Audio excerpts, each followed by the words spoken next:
சதுரகிரி கோவிலுக்கு செல்ல பக்தர்களுக்கு 2 மாதத்திற்கு பின்பு அனுமதி அளிக்கப்பட்டுள்ள நிலையில் இது குறித்தான முழுமையான விவரங்களோடு எமது செய்தியாளர் ஜெயலானி இணைப்பில் இருக்கிறார். வணக்கம் ஜெயலானி, விவரங்கள் என்ன? பத்மநாபன், விருதுநகர் மாவட்டம் வத்திராயிருப்பு அருகே மேற்கு தொடர்ச்சி மலைப்பகுதியில் அமைந்துள்ளது பிரசித்தி பெற்ற சதுரகிரி சுந்தரமாளியம் கோயில். இந்த கோயிலானது கடல் மட்டத்திலிருந்து சுமார் 4500 அடி உயரத்தில் அமைந்துள்ளது.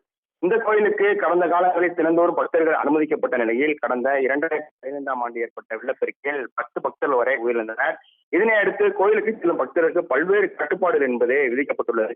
குறிப்பாக சதுரகிரி சுந்தரமாளியம் கோயிலுக்கு மாதந்தோறும் பிரதோஷம், அமாவாசை, பௌர்ணமி உள்ளிட்ட விசேஷ நாட்களில் 8 நாட்கள் மட்டுமே பக்தர்கள் கோயிலுக்கு செல்ல அனுமதி என்பது வழங்கப்பட்டு வருகிறது.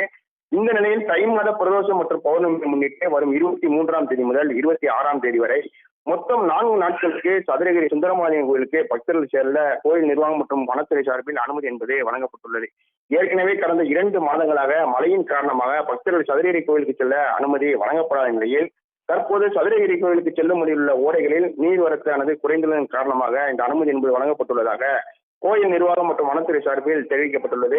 மேலும் சதுரகிரி கோயிலுக்கு காலை 6 மணி முதல் 12 மணி வரை மட்டுமே பக்தர்கள் அனுமதிக்கப்படுவார்கள் எனவும், மலைப்பகுதியில் இரவில் தங்குவதற்கு அனுமதி இல்லை எனவும், அனுமதிக்கப்பட்ட நாட்களில் மழை பெய்தால் பக்தர்கள் கோயிலுக்கு செல்ல தடை விதிக்கப்படும் எனவும் வனத்துறை சார்பில் தெரிவிக்கப்பட்டுள்ளது. பத்மநாபன், விவரங்களுக்கு நன்றி ஜெயலானி.